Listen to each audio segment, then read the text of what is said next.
Greetings and welcome to the Kansas African American Museum. I'm Denise Sherman, the Executive Director, and today we invite you to join us for our 2021 MLK virtual celebration. This year, we are honoring the legacy of Reverend Dr. Martin Luther King in a virtual format. In doing so, it is our hope that the conversation today provides an opportunity to honor, reflect, and celebrate his wonderful legacy. Our theme this year is MLK, a champion for change. And joining me are two young and dynamic change agents who are working to make our community a better place.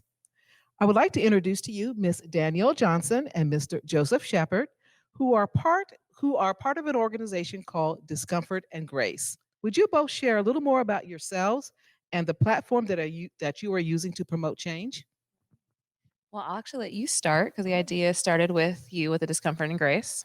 Yeah, so Discomfort and Grace started off as really a conversation after the death of Ahmaud Arbery. Danielle and I really wanted to lead a conversation in our community, particularly around the topics of diversity, equity, inclusion, and justice. And from that conversation spiraled more of a desire for individuals in the community to learn, to be engaged, to be a part of the dialogue.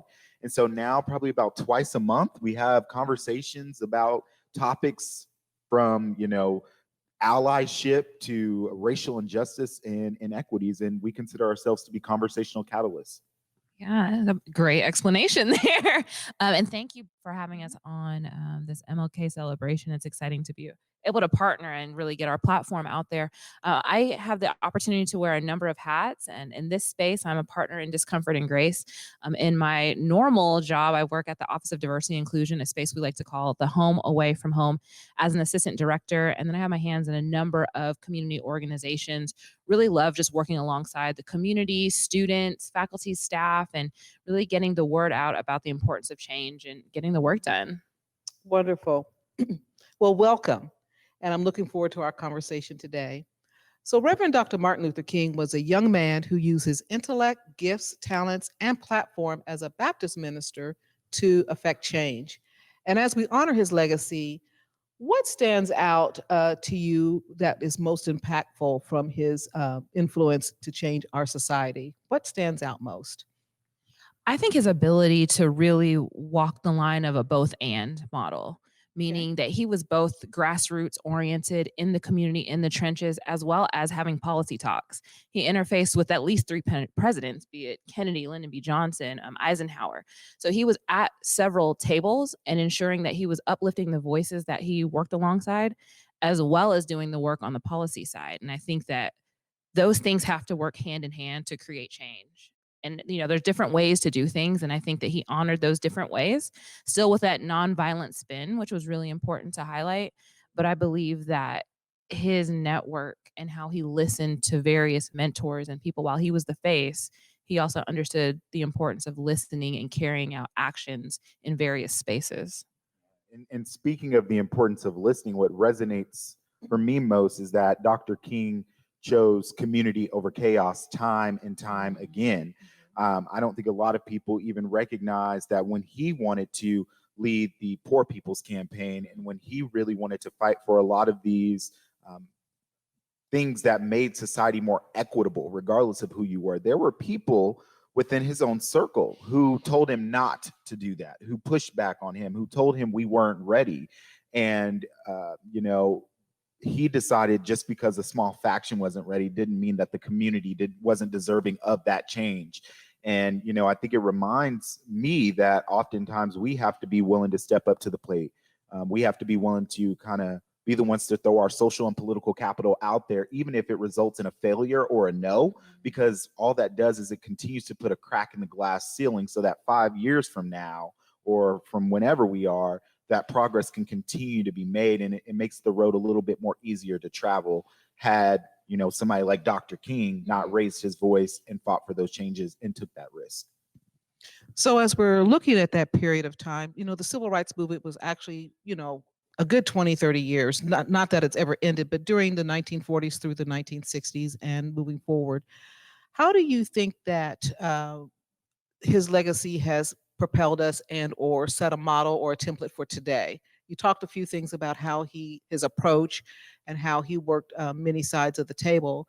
But how do you think that then, uh, over 50, 60 years ago, set us up for today's society?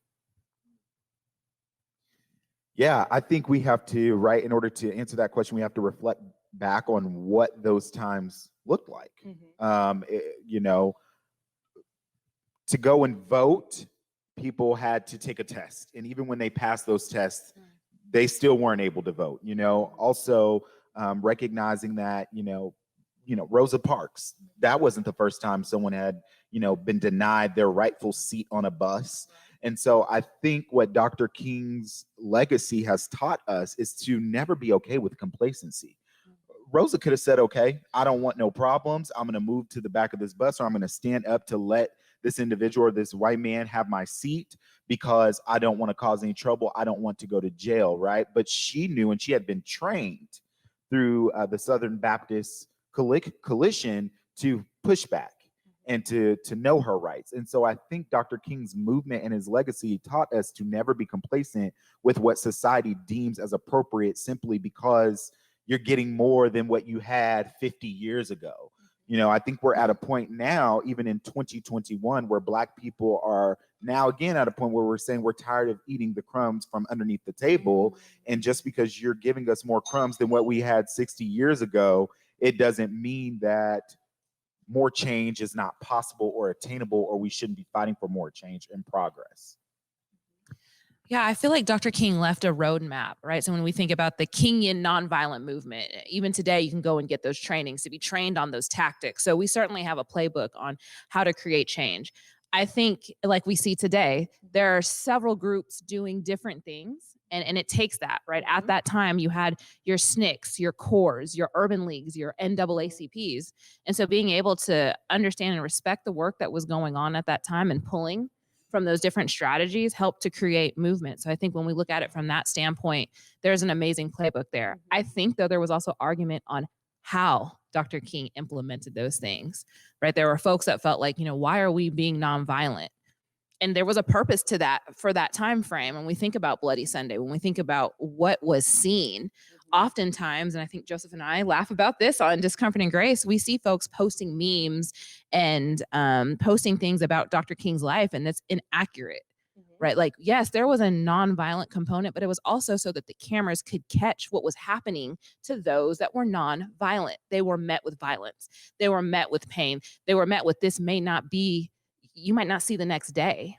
And we forget that piece. There was a method to the madness. People uplift that nonviolent piece. They fail to uplift what happened to the folks that sat there and got spit on and hit and hurt. And so it was an important tactic for that time frame, but we also need to look at the totality of the tactic that was left. Well, those are all great points and comments that you raised, and they're still relevant today. So I just want to maybe just go back just a little bit. We talked about, you raised the point of voters' rights, and voter right legislation was 1965 and Bloody Sunday. And with that, how much of a change has that been in 2020, 2021? Shall we go there? I mean, you talked about, Joseph, that you had to take a literacy test prior to have the right to vote. But just in our recent history, what similar tactics have we experienced that somewhat lend to that? Let me just leave it at that. Yeah, unfortunately, we don't have to look back too far to see where voter suppression has been alive and well in our democracy here lately. I mean, particularly during the 2020 general election, we can look back at Georgia, we can look back at Texas, and we see where those ballot boxes in these predominantly urban counties or communities where Black and brown voters were high in numbers, those voting ballot boxes were taken out of those counties, and which made it a lot more difficult for these individuals to cast their ballot, to vote for who they felt was the best person to lead our country and our democracy. But, aside from that, right, the voter apathy that we see happening, not only just particularly from a governmental level or standpoint, but even in our own communities, the message that we are sending to people in regards to their vote not making a difference or their voice not mattering, that creates voter apathy. It Mhm, makes people not want to be involved in the process. And I stand firmly by this belief that the people that we need involved in the process the most are the people that have been marginalized, the people who have never thought about sitting in an elected position a day in their lives, but know what it's like to be incarcerated, that knows what it's like to be hungry, that knows what it's like to have to boil hot water on the stove because they can't afford to keep that hot water tank running in their home. But when we create this theory or narrative that the government will never work for the people, no, the government will never work for the people if we don't have the real people sitting in those seats. And so we have to be able to mobilize our community to fight back, to push back, and to work to get in those seats. And we can't do that by not voting. That's not possible. You know, that never ceases to amaze me that someone would not exercise their right to vote. I don't understand that, and I just cannot wrap my mind around that. I just don't get where that is an option for anyone. I agree. And when we think about gerrymandering, right, there are so many tactics that happen to keep people from that ballot box. So for those that are not voting, you're just uplifting the folks that are saying, you know, hey, well, at least we don't have to worry about that group of people. They're disenfranchised enough that they're not going to come out to vote. But let's make sure that we disenfranchise those even more that have the access to be able to vote. And I think there are a number of really great conversations happening, like creating a space for having a national voting holiday where everyone just gets to get the day off and go and vote. So really uplifting some of those things. But if it's our constitutional right to be able to vote, wouldn't access be made available to anyone that needs to vote? And we just don't do that. And so there are no shortage of barriers that are put in place to keep the underrepresented out of spaces of voting. And then let's not even talk about the ability to run for office. You can't be reflective when you can't even attain a seat because the accessibility to running for a seat is incredibly hard. Yes. So as we look at his legacy during that period of time, he touched on a lot of areas, not only in voter registration, but also with economics, for wage and fair wage and pay for workers, housing, education. What other areas do you feel that we have maybe made some progress from his legacy and maybe some that we haven't?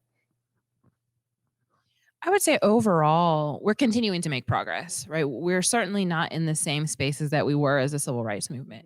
However, when it comes to representation in various spaces, we're continuing to say things like this is the first African American this or the first. And while, yes, it's exciting, it's also a reminder that we're still not there yet. And so I think as we continue to progress, as we see more folks in these spaces and not just one, we have this term that we like to say the only one in the room, and that continues to be the experience. And so I think, you know, be it in fair housing and economics, there are spaces that we still need to grow. The door has been kicked open for us, but we still have to be able to move the needle further. And we're not really past the civil rights movement like the way we think we are. We're still fighting for those same basic rights. And it's gotten better in some spaces and worse in others.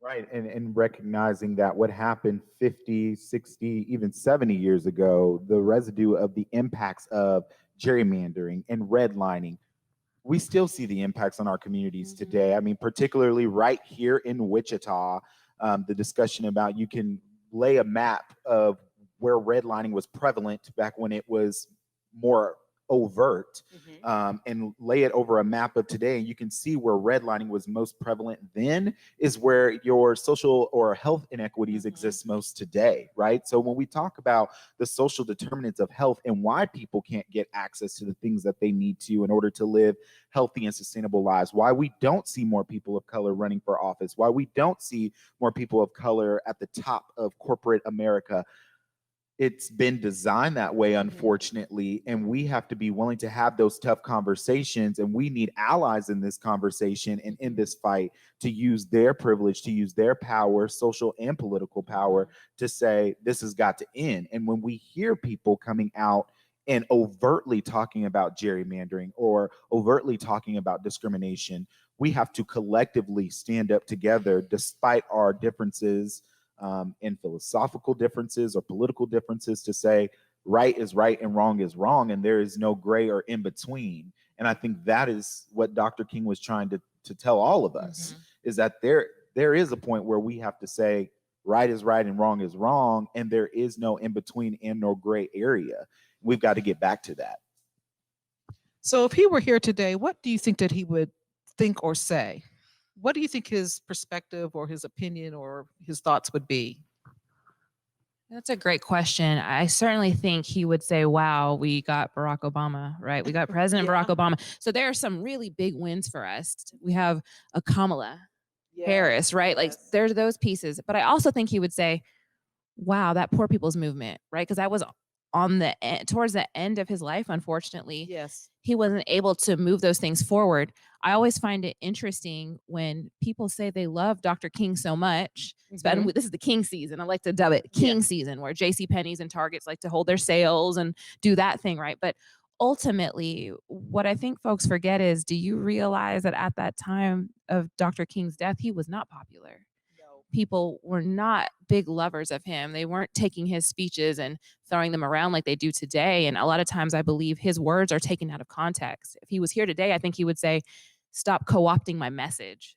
That is not what I was saying. While you took the I have a dream piece out of my speech, you failed to uplift the fact that I said that America has gone bankrupt. They have not given to what, and he said Negroes, right? What was owed to them.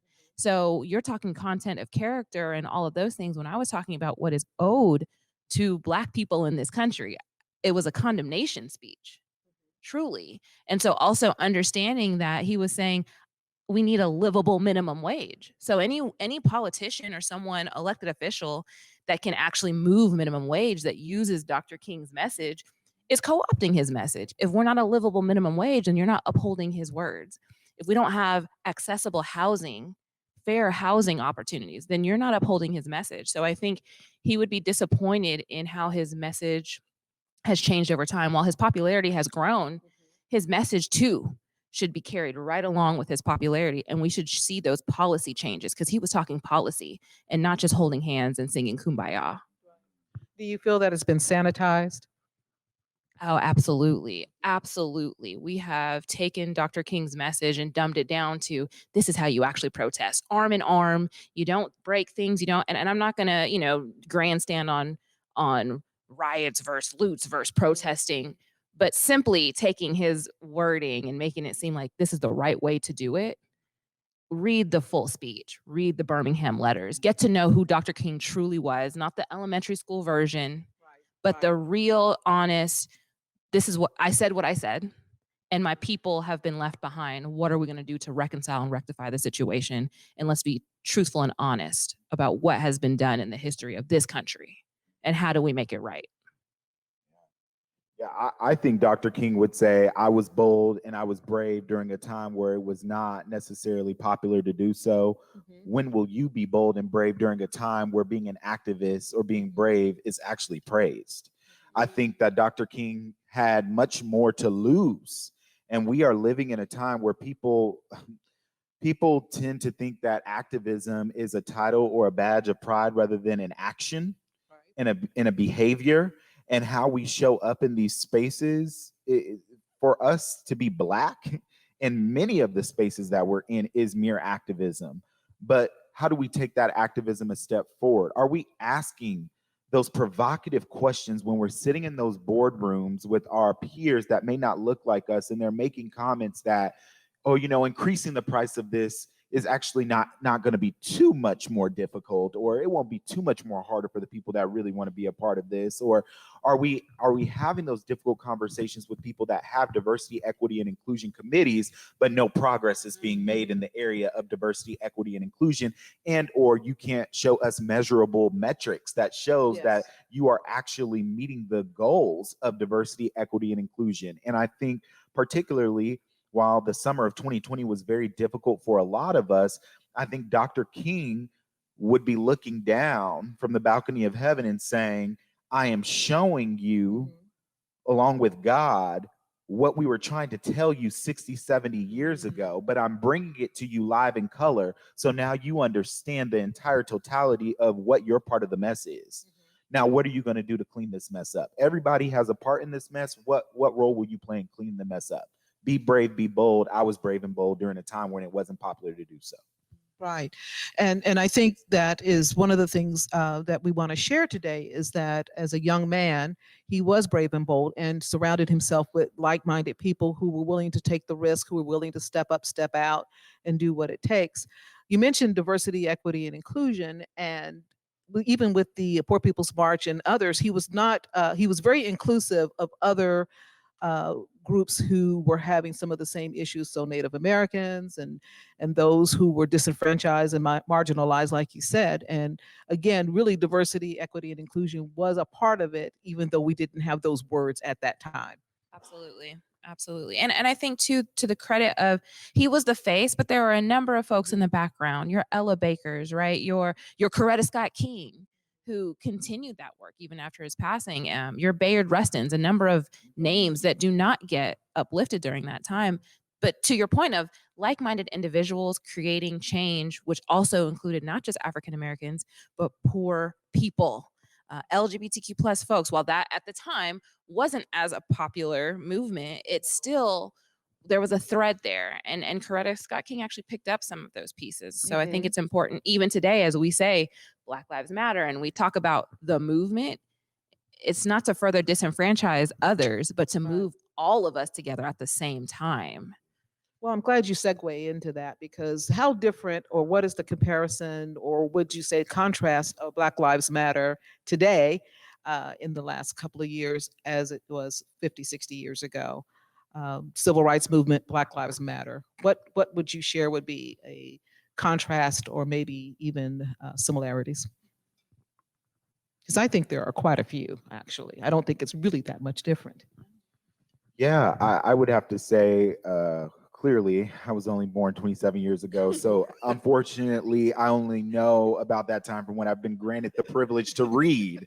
But what I do know, right, from some of our leaders like Ronald Walters and what I've been able to read about Dr. Ron Walters, who led the DOCM sit-in, and some of the other prolific and profound individuals that sit here right in Wichita, what we see today for me as a young person is that we are using that wisdom and that institutional knowledge that our elders have passed down to us to help mobilize us to bring forth change in a different way. We know how to interact when we are met with confrontation because we have elders right here in our own community that have taught us what to do, how to speak, where to stand, who to speak to, and where to push back. Our elders have also taught us the importance of know what's performative allyship and know what is allyship, because we have a lot of people in our community. We have a lot of leaders in our community who talk a good game on social media and say that they stand for the people, that they stand for the poor people, that they stand for equity and justice. However, when the decision-making time comes, their voting record or their decisions say everything but that, even when it is uncomfortable or comfortable for them to do so. And so I think that is really the difference, is that I think as young people, we have taken the institutional knowledge and wisdom that our elders have passed down to us and have used that to propel this Black Lives Matter movement, even bigger than what some of us could have even imagined, honestly.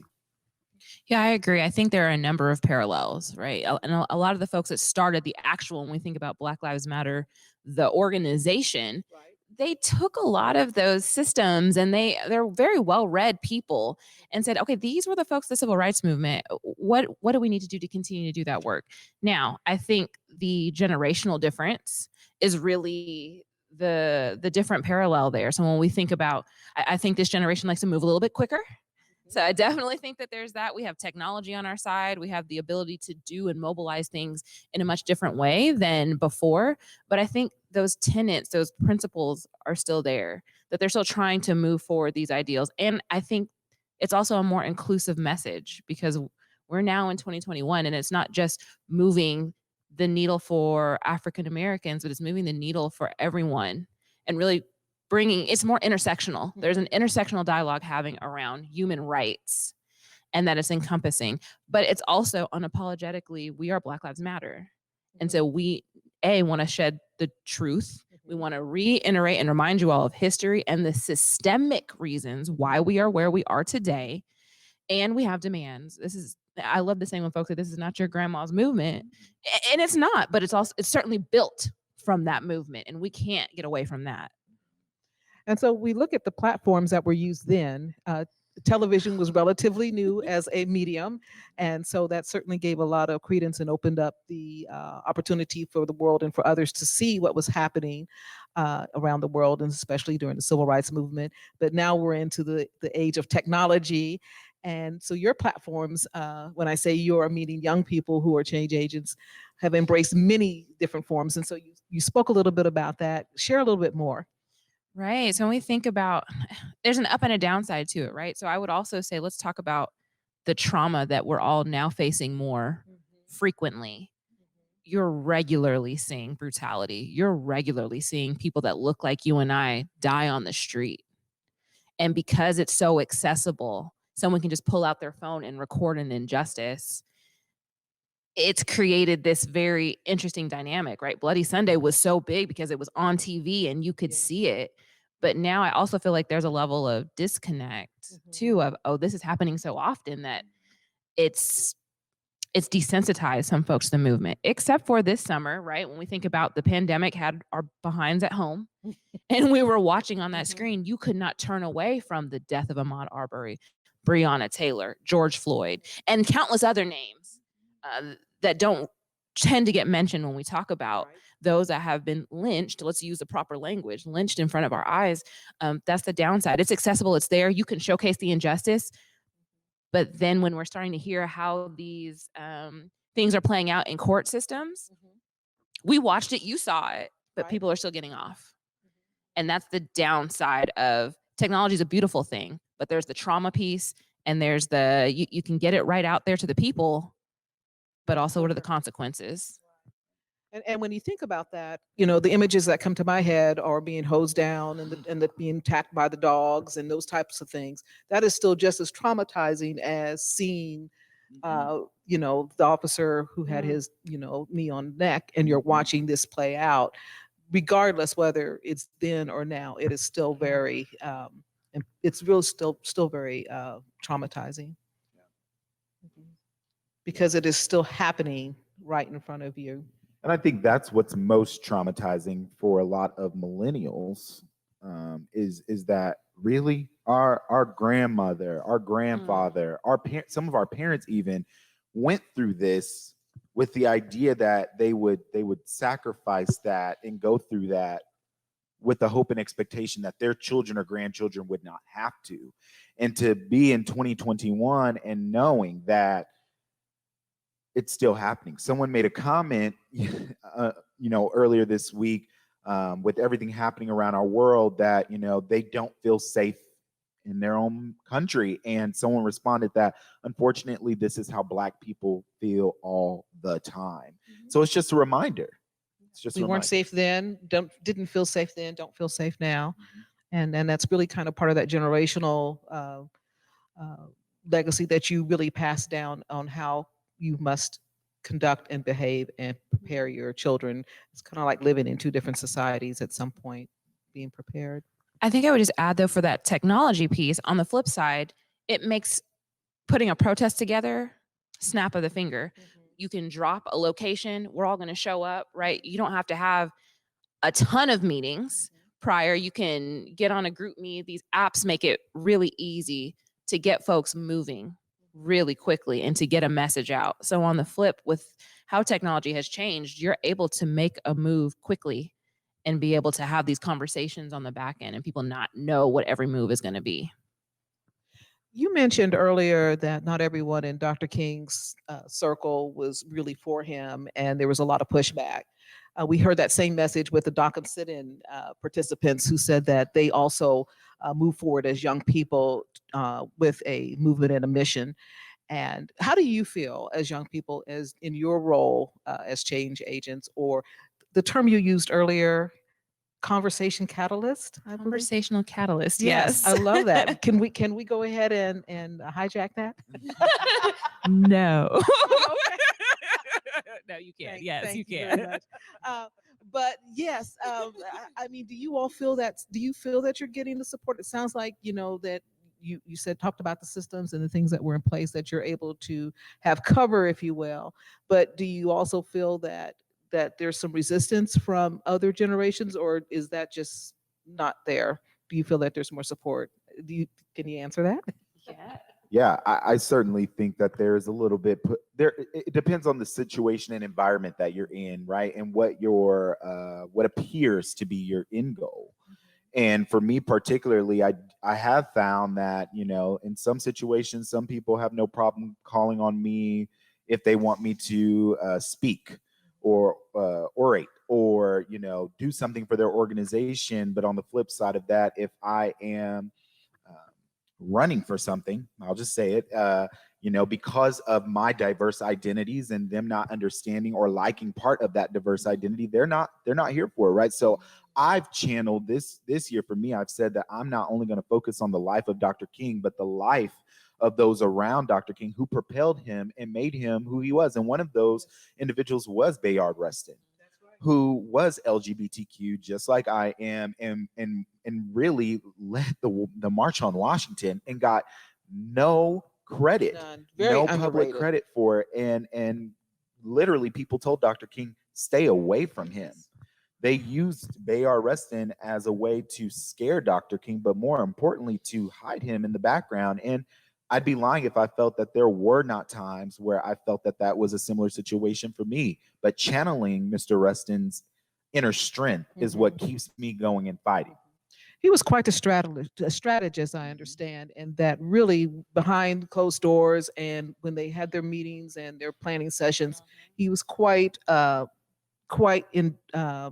prepared to help people propel forward in a very logical and very impactful way. Absolutely. And I would agree. I think there's always this is the way you do it. And it takes several strategies, right? I know there are folks that are like, well, we did that back in the day. It didn't work then. It's not going to work now. Give us the opportunity to try it again. So what I do believe is, particularly here in Wichita, we have an incredibly collaborative community. Yes, we do. And from the elders to the millennials to the Gen Z to the next generations, I believe that we do a fairly good job of being able to come together. However, there are times that the support isn't there because they don't like the tactic, or there's a level of people believe some things to be gatekeeping when in fact it's not, right? There's a level of comfort folks have. And when you want to execute things, you want to make sure that you're doing it right with the right people around you. And perception is reality for folks. So I would say overall, I think we do a great job, but are those little factions, there are times where it's like, we wish the young people would sit down. I'm going to be honest. I don't like sitting in meetings all day long. If we can get it done, let's get it done. And I think that's the biggest difference and change is we want to move now. And some folks want to move a little slower than now. Okay, well, we'll own that. I think from that generation, maybe our processes are maybe a little arcane for now, but and I'm just speaking from my experience and observations and not everyone else. I don't want to categorize or overstep there, but yes, sometimes you all do seem to kind of, but you come from a different world. So Absolutely. but you know what? I would like to say that I really believe that you probably have more support than you believe. And while others may not understand all of the tactics or strategies that you use, certainly proud of the fact that you're willing to look for ways to promote and to move and to influence and to be impactful. I know I am. And so maybe don't think that lack of engagement or hesitation equates to non-support, because I don't really believe that's the case. Maybe that's where, how can we support in another way that would be easy, or maybe that's not the right word, but would be beneficial to both parties, because you all do use different methods or have used different methods, and I can't say that everybody is able to engage at that level. Yeah. So let me ask one last question as we sign off. Champion for Change. That was our theme this year, and we've talked about several ways and several things that Dr. King, as a champion for change, stepped up, stepped out, and used resources, used his circle of influence, certainly network. And you talked about allyship, and we talked about diversity, inclusion, and equity. Tell me, as a champion for change, how you would want to propel and encourage other young people to move forward. I think it's important for young people to continue to do their own research. And, I think our school systems does as much as they can to educate as much as they can. They have things that they have to meet. And I think that we also have to use those supplemental resources, right? Coming to the Kansas African American Museum to learn specifically about your own history, doing those essential and additional readings so you're actually aware of who Dr. Martin Luther King was, who Rosa Parks were, right? And also some of the not so well-known named people. That is important. So, and everyone needs to be able to really truly do their own education. And you should probably know and understand your own local history, right? What's going on? We talk about DOCM sit-in. A lot of folks still don't understand and realize that. There are folks that live in Tulsa don't understand about Black Wall Street. There needs to be a more present understanding of our history so that we can have more intelligent conversations about where we are today and how does systemic racism or systemic issues show up. And so the education part's always going to be really important. And I also think put your money where your mouth is. So for corporations, organizations, it's not just that one-time give after. Well, I'm going to keep it all the way 100, right? When we think Right. about what happened this summer, a lot of folks started writing checks. Yes. I'm certainly appreciative of that. But the message hasn't changed. The work that these organizations have been doing, they've been doing for years. So while folks are beginning to wake up, continue to stay awake and continue to support the organizations and the people that have been doing the work this whole time since the death of Tamir Rice, since the death of all of the young folks that we have lost and grown people that we have lost. This is not new. It's just more visible. And so we all have an opportunity to create change and continue that change. It's not a one-time training. It's not a one-time build your D&I council. It is ongoing work, and we take it seriously, and we put key performance indicators there so we understand what we're doing and we move the needle. I love that because it is a movement. Absolutely. It is not a one-time event. Yeah, being a champion change for me, particularly what I would like to see from my peers is seize your space. I think so often as young people, we're told to work in the background or pay your dues, which certainly, let me pause to say, I completely understand the importance of doing the work to get to where you want to be. I also recognize that paying dues looks very different for this generation, because this generation, and it's been said by our elders even, that we have experienced things that they couldn't even possibly imagine. We are going through things and struggling with things and have had to overcome things that many of them could not possibly imagine. When you talk about mental health, which was a taboo when they were growing up, you didn't even talk about it. You would pray about it, you would move forward. And now those conversations are happening more frequently, right? When you talk about our DACA students who are not only working their way through college without having any federal aid, but also being the main breadwinner in their household to help keep the lights on, to help keep the water running. Paying dues for a lot of people doesn't look like working in a entry-level position and working your way up when you paid your dues by merely existing and fighting to continue to exist. And so I really want to encourage my fellow peers. Being a champion for change means to simply seize your space and stop asking for permission to operate in these spaces. Go into these boardrooms and ask for your seat at the table. And when they don't give you that seat at the table, in the words of Shirley Chisholm, bring a lawn chair, or better yet, build your own table.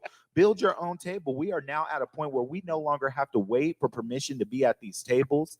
And while it is important that our voices are vital to be a part of these imperative conversations, let us be very, very clear.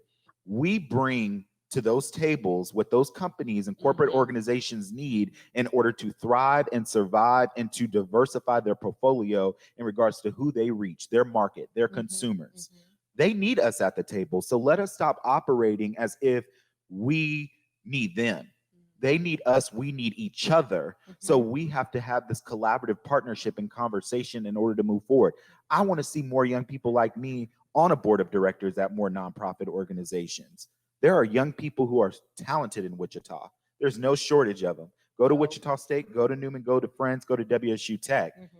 Be intentional about seeking these young people out. And I promise you, you will find that we are ambitious, we are eager, we are humble, but we also practice servant leadership. Many times we're not even looking for a paycheck. We just want to serve. And that's important. But we're not afraid to get that paycheck. Let me make sure that now. That's right.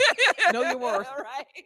Well, I can attest to that because I know here at the museum, as we have moved our mission forward and our movement forward, if you really want to know the truth, we intentionally did just that. We sought out young people, young professionals, young community activists and advocates to serve on our board. And it has really made a big difference on how we are positioning ourselves to move the museum forward. And so I certainly, and I appreciate, if you don't know, Joseph Shepard is on a board member here at the Kansas African American Museum. And we really appreciate his perspectives, his insight, his suggestions of service, because it allows us to, have a larger, grander view of how we can better serve our community. And so you are so right on. And I know, Danielle, you too serve on many, many boards and do a lot of work in the community and offer and lend your expertise and your perspective.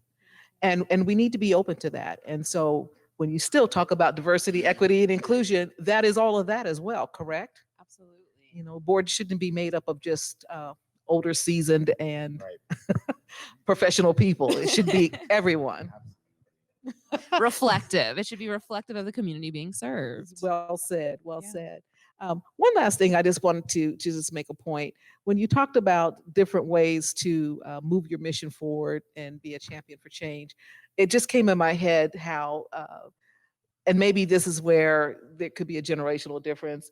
We use the platform of marching and the platform of the church a lot, whereas you all with technology and other means use different types of platforms. And so I think all of that works together. And so maybe learning a way to collaborate and blend and get better use out of all of it helps bring people together. I'll just throw that out there. And if you want to comment on that, and then we'll kind of close out. Yeah, because there's so many mediums to be able to collaborate and move something forward, I do believe there's still a central role of the church. And I think it's important for us to meld all of those pieces together so that we have the opportunity to reach more people. We can't continue to have siloed movements. Yes. I think at one point in time, there was 4 protests in one day, and there was an opportunity for folks to be able to make the movement work for all of us. And so those connection points are important. The church, our activists, our people, boots on the ground that want to make things move. And it's a give and take. And there's going to be some, okay, maybe I'm not able to do this idea, but I'm willing to sub my idea for yours because it's a greater good conversation. But we get so caught up in this is our way and I'm going to go ahead and do my thing. You go ahead and do your thing. That's resources we could have brought together. That's more people we could have brought together. If we storm the streets of Wichita as a larger conglomerate and we move things forward, we'll be heard. They can mitigate the little groups coming together here and there. They can't mitigate the church, the young African-American students trying to make moves, the activists, our elders. If we did just one big movement, we would see more change. And so I definitely see what you're saying, that that's the best way to make this move, is bringing all of these factions together. Well, and also going back and looking at the history of when issues were rising, right? Even when we look at Dr. King, where he held a lot of his meetings, it was in the church. Right. The church plays and played a vital role in social justice movements. And I think we are seeing now, particularly here in Wichita, we're seeing a lot more of our Black churches. And even, I would say, even outside of the Black community, we're seeing a lot more of our churches having these conversations from the pulpit and using it as an opportunity to say, we've got to do more, from Calvary Baptist Church to St. Paul to Tabernacle to St. Mark, you name it, the list goes on and on. We need to be reminded that before governmental assistance was a thing, before we were calling on the government to bring us stimulus checks during hardships and economic downfall, it was the church. The church provided social welfare to the community. And so for me, even as a millennial, that is why my heart is still deeply rooted in the church, particularly in my church, which was founded out of social justice. And so to understand and to know that the church has a thread to social justice is to understand and know that you cannot propel forward without the church in this movement in some way, shape, or form. You don't have to be religious. You don't necessarily have to believe in God, but understand that the power and the momentum and the energy that the central church has the ability to give to a movement, it is unparalleled and unmatched. And we have to get back to that. Excuse me. Well, I tell you what, I am just so thrilled today with our conversation, and I was more excited that you both agreed to come and share. Tell me a little more about Discomfort and Grace, and what you would like for people to know how to engage with you. So at this point, we do about 2 shows a month, generally on Thursdays, and that time can fluctuate from between 6 to 8. Sometimes we do some late night check-ins, but we're excited for this year. 2021 is going to bring a number of real conversations, again, equity, inclusion, allyship, and some conversations that make folks uncomfortable. And that's the whole point of it. Both Joseph and I are comfortable in our skin, and I think what we've continued to learn from elders is you don't have to wait to be an elder to be authentic and honest in spaces. I want to be able to say the things I want to say with respect, but also bring that conversation comfortably to your screen in your own home. So the conversations we're talking or having are no different than the conversations we have day to day on the phone when I'm like, ooh, Joseph, let me tell you what happened in this boardroom, or let me tell you how they're acting on the job. We are able to bring that conversation and really engage people so they know how to have these uncomfortable dialogues. Or if they don't know how to engage, they're hearing it from us openly and authentically. And we're excited about the various guests that are going to come and be authentic and open as well. Well said. Excuse me. Tell me how to get in touch with you. Yes, you want to do the Yeah, Facebook so plug? you can follow us on Facebook or like our page on Facebook, Discomfort and Grace. You can get notifications when we go live. So that way, even if you miss when we set up an event on our page, if you click the activate notifications button, every time we go live on our page, you'll get those live notifications. And we are also on Instagram, where we update our Instagram with the conversations that are upcoming. And more importantly, we pose questions to the community in regards to what topics you would like for us to have. We believe it's important to hold conversations that will be educational and vital to the success of the community. So we invite the community to share their thoughts as well. Well, thank you for having a conversation with me today.